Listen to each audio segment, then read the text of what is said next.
오늘 기도의 심장 8번째 시간입니다. 첫 번째 기도의 심장이 첫 번째 책인데 오늘의 마지막 시간이 되겠습니다.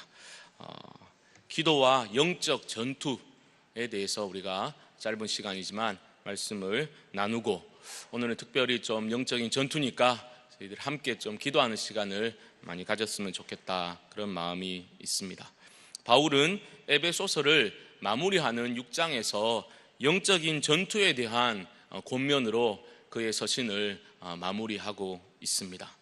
이것은 우리 크리스찬들에게 시사하는 바가 크다고 생각을 합니다.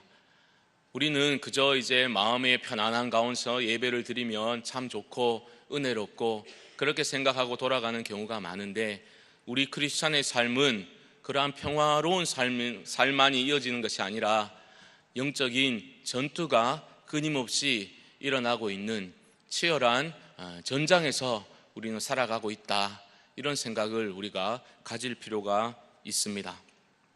전투하니까 우리 남자 성도님들은 또 군대, 그 이야기를 또 생각을 떠올리실 수가 있는데, 여성분들이 더 많으시기 때문에 군대 얘기를 오래 할 수 없지만 또 적절성이 있기 때문에 짧게 말씀드려 보겠습니다. 어떻게 군생활하는 것이 정말 지혜로운 군생활입니까? 뭐든지 앞장서서 열심히 아끼지 아니하고 나라를 사랑하는 마음으로 앞서서 일하는 것이 지혜로운 군생활 아니겠습니까? 반응이 없군요. 여성분들은 나는 모른다 그렇고, 남자분들은 여기에 수긍하신다면 아주 고문관이었을, 관심사병이었을 가능성이 높습니다. 어떻게 하는 게 지혜로운 군생활이다 이렇게 세상은 가르칩니까? 중간만 해라, 그거 아닙니까? 중간만, 너무 앞서 나가지도 말고 너무 뒤처지지도 말고 눈에 띄지 말고 적당하게 중간만 하는 게 가장 지혜로운 군생활이다. 남자들은 보통 요행을 피워라 이렇게 이제 가르쳐 주기도 합니다. 문제는 우리 크리스찬들의 삶도 영적인 전투의 삶인데, 이거는 중간지대, 회색지대가 없습니다. 그게 이제 문제입니다. 우리 크리스찬의 삶이 영적인 전투를 하는 삶이라고 한다면 그 전투에는 중간만 해서는 답이 안 나온다는 겁니다. 신앙의 영역에는 회색지대가 존재하면 안 된다는 거죠. 치열한 전투 현장을 우리가 살아가고 있다는 것입니다. 그 점에 대해서 지금 바울은 에베소에 살아가고 있는 성도들에게 보낸 편지의 마지막에서 강조를 하고 있는 겁니다. 영적인 전투다, 그 말을 지금 하고 있는 겁니다. 그런데 영적인 전투다라고 하면 여러분 딱 처음에 드는 마음이 어떤 마음입니까? 영적 전투, 영적 전쟁 이렇게 이야기하면 사람들이 좀 극단적으로 다른 그런 입장을, 태도를 취하기도 합니다. 첫 번째 보면 잘못된 태도라고 해놨는데요, 지나치게 강조하는 태도, 이것은 어떤 겁니까? 어떤 마찰이나 문제가 일어나기만 하면 뭐라고 하는 겁니까? 저거는 마귀 장난이다, 그렇게 이야기하는 거. 또 감기 걸렸는데 감기 귀신, 콧물 귀신 물러가라, 이렇게 하는 거. 그런 것들은 바로 어떻게 보면 지나치게 강조하는 태도가 되는 겁니다. 모든 병의 근원이 사탄에게 있지 않다는 겁니다. 모든 죄와 마찰과 문제를 사탄의 탓으로 돌리는 것이 어떻게 보면 지나치게 영적인 전투를 강조하는 태도다라고 말씀드릴 수가 있겠습니다. 반면에 그 반대편의 극단에 서 있는 태도는 어떤 태도입니까? 과소평가하는 태도입니다. 이런 거죠.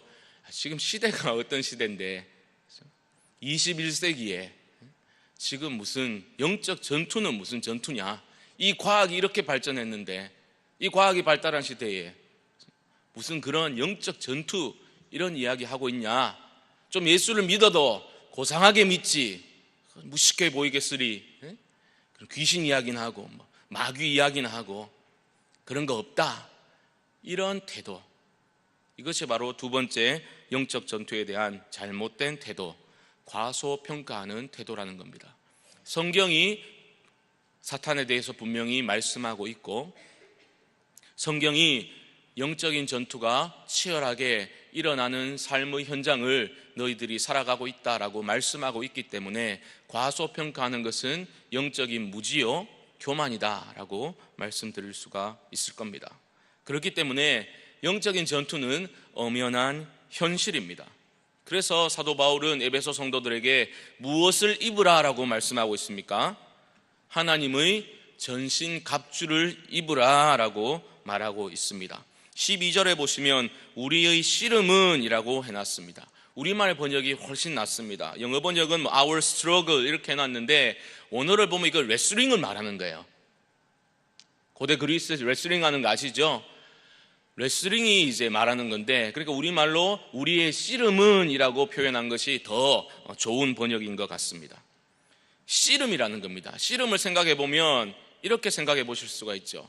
씨름을 할 때 딱 꿇어앉아가지고 우리 삿바 싸움을 하지 않습니까? 어떻게 해서든지 깊숙이 허벅지 안으로 넣어가지고 삿바를 제대로 쥐는 게 씨름에서 이길 수 있는 첫걸음 아니겠습니까? 중요하지 않습니까? 그래가지고 이제 삿바를 더 깊이 안 주려고 막 어깨로 밀치기도 하고 삿바 싸움이 신경전이 치열하지 않습니까? 그런데 만약 21세기를 살아가는데 무슨 영적 전쟁이냐, 마귀냐, 마귀의 괴계 그런 거 없다, 이런 태도를 가지고 신앙생활을 하는 사람은 예수 믿어도 좀 고상하게 믿지 이러면서 영적인 전투에 대해서 전혀 신경을 쓰지 않고 살아가는 사람은 어떤 사람입니까? 씨름으로 비유하자면 이미 삿바 싸움에 진 사람입니다. 지금 상대방을 깊이 틀어지고서 딱 싸울 준비가 되어 있는데 자기는 지금 삿바도 잡지 않고 이상한 자세를 취하고 있는, 출발부터 이미 늦어버린 그러한 상황을 설명해 줄 수가 있다는 겁니다. 영적인 전투는 여러분 엄연한 현실입니다. 이 점에 대해서 우리가 경각심을 가지고 살아갈 수 있어야 합니다. 오해하지 마십시오. 우리가 겪는 모든 어려움들이 어떤 사탄의 장난으로 일어난 일들은 결코 아닙니다. 그 말씀을 드리고 있는 것이 아니라 영적인 전투는 이미 우리 삶 가운데, 우리 가정 가운데, 우리 교회 안에서 일어나고 있는 엄연한 현실이다. 그것을 아셔야 합니다. 영적 전투에 그런데 우리는 어떻게 승리할 수가 있습니까? 우리의 힘으로 승리할 수 있습니까? 없습니다. 그래서 10절에서 뭐라고 하고 있습니까? 제가 읽어드립니다. 끝으로 너희가 주 안에서와 그 힘의 능력으로 강건하여지고 라고 말씀하고 있습니다. 주 안에서, 바울 신학의 핵심입니다. 주 안에서, 그리스도 안에서 그 힘의 능력으로 너희가 강건해져야 된다. 주님이 주신 힘으로 너희가 강건해질 때에 영적인 전투에서 승리할 수 있다, 이 말을 하고 있는 겁니다. 우리의 힘으로 하는 게 아니라 주님 주신 힘으로 하는 것이니 우리가 어떻게 해야 되겠습니까? 기도를 해야 된다. 그것이 바로 오늘 말씀의 핵심이 되는 겁니다. 11절을 보시면 마귀의 간계라고 해가지고 간사한 계획, 그죠? 책량, 그런데 이게 단수로 나와 있지만 원문을 보면 복수형입니다. 마귀의 사탄이 장난들이, 속이려는 그 계획들이, 전략들이 많이 있다는 겁니다. 우리에게 약한 부분들 치고 들어오는 그 전략의 탁월성이 있다는 겁니다. 하나 해보고 실패하고 끝나는 게 아니라 또 다른 교묘한 방법으로 우리들을 공격해 들어오고 있다. 이 많은 괴계들을 너희 힘으로 이길 수 없으니 기도해야 되고 하나님의 전신갑주를 입어야 한다라고 하는 겁니다. 사탄의 괴계의 특징이 뭡니까? 이게 어려운 건데요, 속고 나서야 이게 사탄의 장난이구나 깨닫는 거예요. 깨달으면 항상 한 걸음 늦게 오는 법입니다. 그게 진짜 사탄의 장난처럼 딱 파악할 수 있으면 누가 잘 넘어가겠습니까? 그죠? 그 당시에는 그걸 직면할 때는 어떻게 되는 겁니까? 너무나 매력적으로 보이고 너무나 합당해 보이고 추구할 만한 가치가 있는 것처럼 보이는 거죠. 그러니까 속는 거잖아요. 속고 나서 넘어지고 보니까 내가 속았구나, 그렇게 된다는 거죠. 그렇기 때문에 우리는 하나님의 전신갑주를 입고 기도를 하면서 그냥 하는 게 아니라 깨어 기도하면서 하나님 주신 분별력을 가지고 그 괴계들을 분별하고 이겨낼 수 있는 그런 사람으로 자라가야 된다, 이런 말입니다. 영적 전투 나왔으니까 우리는 이런 착각을 하기 쉽습니다. 아니, 예수 이름에 권세가 있는데 무슨 영적 전투냐, 문제만 생기면 예수 이름으로 물러가라 하면 다 될 것 아니냐라고 하는데 여러분 다 되었습니까? 그렇지 않죠. 예수 이름에 권세가 있다는 말은 분명 옳은 말입니다. 하지만 그것을 어떤 의미로 사용했는가, 그것이 중요한데요. 만약에 예수 이름이라는 것에 어떤 그 이름 자체의 주술적인 의미에서 힘이 더해진다, 쉽게 말해서 예수 이름을 부르기만 하면 모든 악의 근원이 끊어지고 문제가 해결된다, 그렇게 받아들일 수는 없다는 겁니다. 예를 들어서 제가 미국에서 생활할 때에 한 집사님 댁에 갔더니 이제 시큐리티 알람이 있지 않습니까? 이제 스티커가 붙어 있어요. 보안 스티커. 그래가지고 이제 우리 집에 누가 무단으로 침입하려고 시도를 하게 되면, 그죠? 그게 보안 회사하고 연결돼가지고 달려오는 거, 출동하는 거죠. 그래 범죄를 예방하는 차원에서 그렇게 해놨더라고요. 그래서 집사님 이거 한 달에 비용이 만만치 않을 텐데요, 괜찮습니까? 이렇게 물어봤어요. 그 집사님 하시는 말씀이 이거 동생이 하는 사업인데 그냥 스티커만 하나 얻어왔다 그러더라고요. 스티커라도 딱 붙여놓으면, 그죠? 어떤 나쁜 마음 먹은 사람이 왔다가도 스티커 보고 이 집에는, 그죠? 보안 장치가 되어 있구나. 그래가지고 돌아갈 수도 있지 않겠냐. 그래 스티커만 붙여놨대요. 제가 왜 이 말씀을 드렸겠습니까? 예수 이름을 그런 스티커로 우리가 비유해 볼 수가 있다는 거죠. 자기 어떤 하나님의 마음에 합하지 못하고, 그죠? 그에 대한 어떤 신뢰감도 없고 믿음도 없는데 뭐 문제만 생기면 예수 이름으로 물러갈지어다 한다고 자동적으로 어려움이 해결되는 것은 아니라는 겁니다. 이가봇 아시지 않습니까, 여러분? 블레셋과의 전투에서 우리가 전투에 졌어요. 우리 여호와의 언약궤를 안 가지고 와서 그렇다. 언약궤를 가져오면 만사형통할 것이다. 가져왔는데 어떻게 됐습니까? 3만 명이 도륙을 당하는 엄청난 비극적인 비참한 결과를 가져왔다는 겁니다. 언약궤를 가져온들, 예수 이름을 부른들, 하나님과의 그 관계에 있어서 그 파워가 나타날 수 있다는 것을 우리가 기억할 수 있어야 한다는 것입니다. 두 번째로, 그렇다면 영적 전투에서 승리하려면 어떻게 해야 되는가? 사실 오늘 말씀의 중심에는 하나님의 전신갑주 부분이 들어있지만 저희는 기도 학교이기 때문에 전신갑주 다음에 나오는 내용에 대해서 집중해서 살펴보려고 합니다. 영적 전투에서 승리하려면 깨어 기도해야 한다. 첫 번째, 기도가 없으면 전신갑주도 소용없다. 이것을 여러분 기억하셔야 됩니다. 18절 보십시오. 제가 한 번 더 읽어드립니다. 모든 기도와 간구를 하되 항상 성령 안에서 기도하고 이를 위하여 깨어 구하기를 항상 힘쓰며 여러 성도를 위하여 구하라. 17절까지 하나님의 전신갑주에 대해서 자세하게 설명을 한 후에 완벽하게 전신갑주, 성령의 검까지 가졌으니 승리할 것이다 라고 말하고 있는 게 아니라, 하나님의 전신갑주를 설명한 후에 무엇을 이야기하고 있습니까? 기도해라, 기도해야 된다. 바울이 곧바로 이어서 말씀하고 있는 겁니다. 하나님의 전신갑주가 아무리 훌륭한들 기도가 없으면, 기도는 마치 그 전신갑주를 각 부분들을 연결하는 고리와 같은 거죠. 기도가 없게 되면 그 부분들이 떨어져 나가게 되고 힘을 쓸 수가 없게 되는 겁니다. 여러분, 그런 경험 해보시지 않았습니까? 저는 목사니까 말씀을 전하는 게 저에겐 중요한 일 아닙니까? 그렇지 않습니까? 그런데 정말 어떤 말씀을 듣다 보면 내용도 너무 훌륭해요. 좋아요. 그런데 힘이 느껴지지 않는 경우가 있습니다. 저도 마찬가지고요. 우리가 말씀을 전할 때에 그 가운데 힘이, 가마력이 생기는 것은 우리의 언변이나 우리의 어떤 신학적인 지식으로 말미암는 게 아닙니다. 목회자들이 이것을 깨달아야 됩니다. 저도 두려움을 가지고 끊임없이 확인하는 부분이 바로 이 부분입니다. 예전에는 기도 많이 해야 되는데 이랬지만 이제 기도 많이 해야 되는데 하면 그게 무슨 말인지 알 수 있을 것 같아요. 그 말씀의 힘이 기도에서 나오는 겁니다. 우리가 살아가면서 우리가 살아갈 수 있는 힘이, 여러분, 영적인 권위가 어디서 말미암는지 아십니까? 기도할 때에 영적인 권위가 세워지게 되는 겁니다. 기도할 때에 하나님의 전신갑주가 제대로 작동할 수가 있게 되는 겁니다. 이것은 아무리 강조해도 지나치지 않습니다. 아무리 강조해도 모자란 부분이 바로 깨어 기도해야 된다, 이 부분이라고 저는 믿습니다.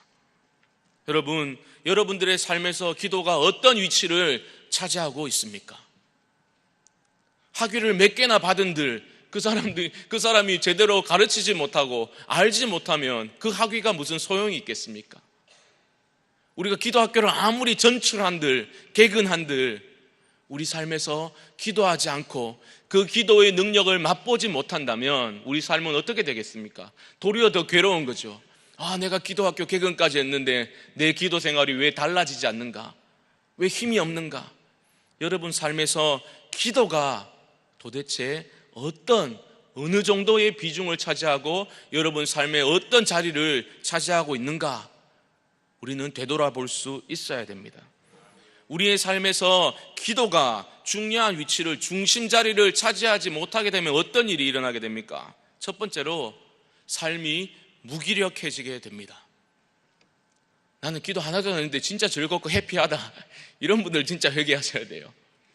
아무런 문제가 없고 나는 막 너무 기쁘고 즐겁다, 기도 안 했는데 밥 먹을 때도 까먹은 적도 있는데 심지어 그래도 내 삶에 아무 문제가 없다, 이게 큰 문제가 있는 겁니다. 여러분, 기도하지 않고 기도가 내 삶의 주변보로 자꾸 밀려나게 되면 우리 삶에 좀 무기력증이 찾아와야 됩니다.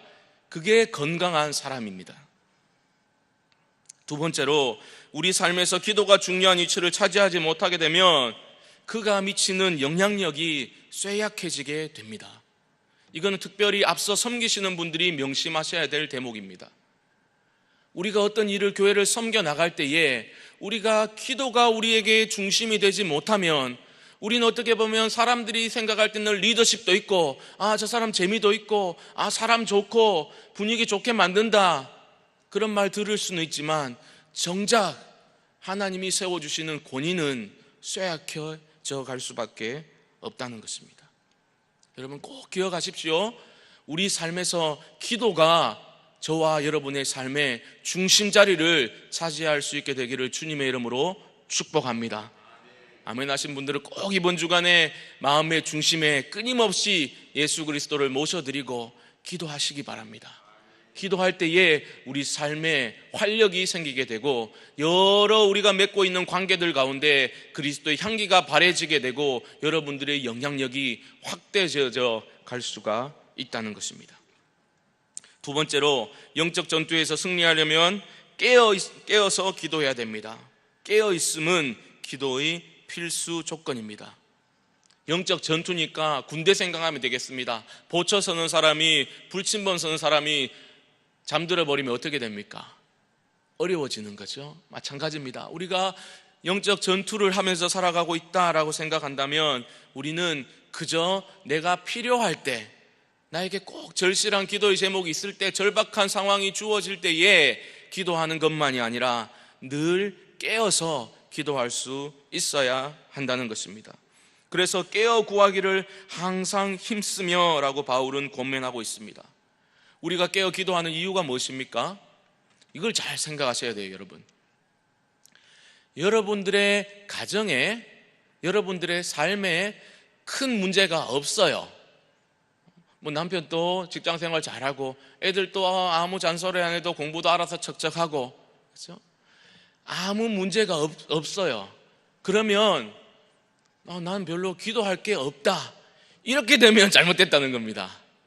그게 잠들어 있는 삶이에요. 내가 필요가 있을 때, 내가 생각하는 필요가 있을 때 그 문제들이 채워지게 되면 기도하지 않는 것, 그것은 깨어 기도하는 게 아니라는 겁니다. 우리의 대적은 어떻게 하고 있습니까? 베드로전서 5장 8절 보시면 근신하라, 깨어라, 너희 대적 마귀가 우는 사자같이 두루다니며 삼킬 자를 찾나니. 이것은 어떤 사이비 종교나 이단, 신천지 조심하라 이런 경고 구절이 아닙니다. 여러분, 물론 그것도 포함되는 거지만 제가 잠시 후 마지막 부분에서 강조해서 말씀드리겠지만 이것은 우리의 마음이 하나님의 마음과 합일되어져 가는 것을 꿈꾸고 있고 그것을 우리의 기도의 제목으로 삼고 있는가, 이것이 우리에게 가장 중요한 질문이 되어야 되는 겁니다. 내가 우선 잘못된 길에 빠지고 그런 차원이 아니라는 겁니다. 우리 주님 뭐라고 말씀하십니까? 깨어 있으라. 내가 너에게 하는 이 말은 모든 사람에게 하는 말이니라. 저는 말씀을 준비하면서 이 부분에 대해서 주님이 하신 말씀이니까, 그렇죠? 깨어 있으라, 깨어 있으라. 이 부분이 저에게 큰 울림이 되더라고요. 늘상 듣는 말이지만 깨어 있으라. 우리 주님께서 여러분들을 향해서 안타까운 눈빛으로 바라보시며 하시는 이 말씀, 여러분들의 영혼에 큰 울림이 있기를 주님의 이름으로 축복합니다. 우리가 깨어서 기도할 수 있어야 됩니다. 마지막 세 번째로, 그리스도의 군사는 공격적으로 기도해야 한다라고 말하고 있습니다. 첫 번째로, 모든 상황 속에서 기도해야 합니다. 골로새서 4장 2절을 보게 되면 우리 함께 읽어보겠습니다. 시작. 항상 힘쓰고. 아멘. 치열한 전시 상황에서뿐만 아니라 평화로운 시기에도, 평화의 시기에도 우리는 기도할 수 있어야 한다는 겁니다. 말씀드렸죠. 문제가 사라진다고 우리의 기도의 자리가 사라져버리면 그것은 너무나 미숙한 신앙의 경지를 보여주고 있는 것입니다. 여러분들은 어떻습니까? 어려울 때만 기도하십니까? 아니면 평화로운 시기에도 기도하시고, 아니 더 나뿐만 아니라 다른 사람을 위해서 중보의 사람으로 여러분들은 살아가고 계십니까? 그 점에 대해서 우리는 자신을 돌아볼 수 있어야 한다는 겁니다. 항상 하나님의 은혜의 다스림 안에서 살아가기를 앙망하고 갈망하는 그러한 마음의 소원이 있는 사람들은 어찌 하나님 앞에 기도하지 않을 수 있겠냐는 것입니다. 모든 상황 가운데서 여러분들도 왜 자녀를 키우다 보면 그런 경험 많이 하시지 않습니까? 미주알 고주알 있었던 이야기 다 내어놓는 자녀가 더 마음이 쓰이게 되죠. 그렇지 않습니까? 오늘 어땠어? 그러면 아무 대답 안 하고 문 쿵 닫고 들어가고, 이런 마음이 어려워지는 거죠. 무슨 일 없었어요? 하면 별일 없었어. 이걸로 끝나버리면 그 관계가, 그죠? 어려움이 있는 거죠.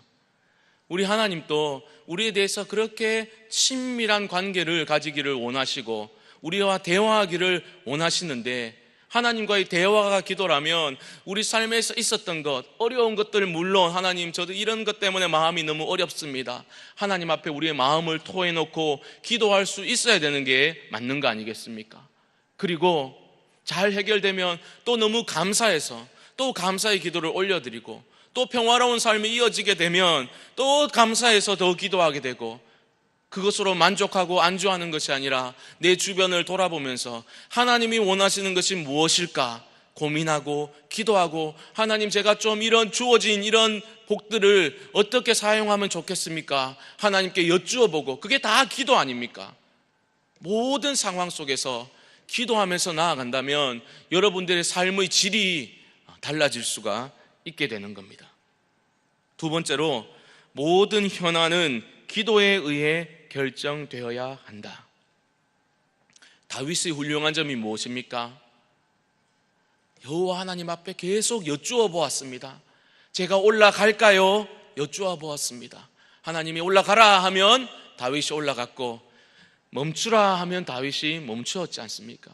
주님 말씀하시면 제가 나아가겠습니다. 그러한 삶, 우리에게 주어진 소소한 것들까지도 하나님 앞에 내어놓고 하나님의 지혜를 구하는 삶, 그런 것이 우리들에게 있어야 한다는 것입니다. 마지막 세 번째로, 주의할 점이 하나 있습니다. 그런데 우리는 그러면 기도 많이 하면 무조건 많이 하면 되는가 보다, 그렇지 않습니다. 주의점, 성령 안에서 기도한다는 것은 도대체 무슨 뜻입니까? 바울은 에베소서 6장 18절에서 이렇게 말씀합니다. 모든 기도와 간구를 하되 항상 성령 안에서 기도하고 라고 했습니다. 기도와 간구는 같은 말입니다. 기도해라. 언제요? 항상. 예전에는 무시로 그렇게 했지 않습니까? 무시로. 항상 기도해야 되는데 어떻게 기도하라고 권면하고 있습니까? 성령 안에서 기도해라 권면하고 있습니다. 이 점이 핵심입니다, 여러분. 성령 안에서 기도한다는 것은 도대체 무슨 의미입니까? 뭐 방언으로 기도하는 게 성령 안에서 기도하는 겁니까? 물론 그럴 수 있죠. 아니면 뭐 항상 기도해야 되는데, 항상 성령 안에서 기도해야 되는데, 이게 도대체 어떤 의미입니까? 입만 열면 주여 아버지 이렇게 나와야 됩니까? 그렇지 않습니다, 여러분.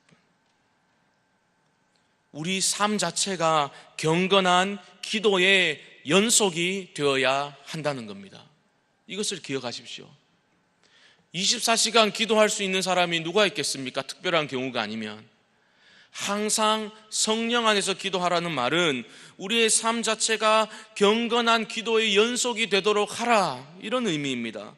우리 삶의 모든 순간 속에서 우리의 생각과 행위들이 하나님의 관계 속에서 그분을 인정하고 그분의 뜻을 구하는 것으로 나아가야 한다는 뜻입니다. 성령이 어떤 분이십니까? 하나님의 깊은 곳까지 통달하는 분이 성령 아니십니까? 그렇기 때문에 성령 안에서 기도한다는 것은 하나님의 뜻에 우리 마음의 소원이 합일되어져 가는 것을 꿈꾸면서 기도해 나가는 것이 바로 성령 안에서 기도한다라는 의미가 될 수 있다는 것입니다. 내 뜻이, 나의 필요가 중심을 차지하고 끊임없이 나의 원하는 위시 리스트들을 하나님께 내어놓는 것이 성령 안에서 기도하는 것은 아니라는 겁니다. 이것을 아셔야 됩니다, 여러분. 우리의 기도가 청원 기도에만, 이것도 주시고 저것도 주시고 우리의 청원 기도에만 우리의 기도가 멈추어져 있다면, 거기에 매몰되어져 있다면 그것은 성령 안에서 항상 기도하는 것은 아닙니다. 항상 기도할 수는 있지만 성령 안에서 항상 기도하는 것은 아닐 수가 있다는 겁니다. 여러분, 오해하지 마십시오. 저를 포함해서 우리 모두의 기도는 항상 우리의 어려운 부분, 채워져야 될 필요가 시작점이 될 경우가 대부분입니다. 그렇지 않습니까? 우리의 필요가 출발점이 되어서 하나님께 무릎을 꿇는 경우가 대부분입니다. 그것이 잘못된 것은 결코 아닙니다. 하지만 성령 하나님께서 우리 기도 가운데 도움을 주시게 되면 어떤 일들이 일어나게 됩니까?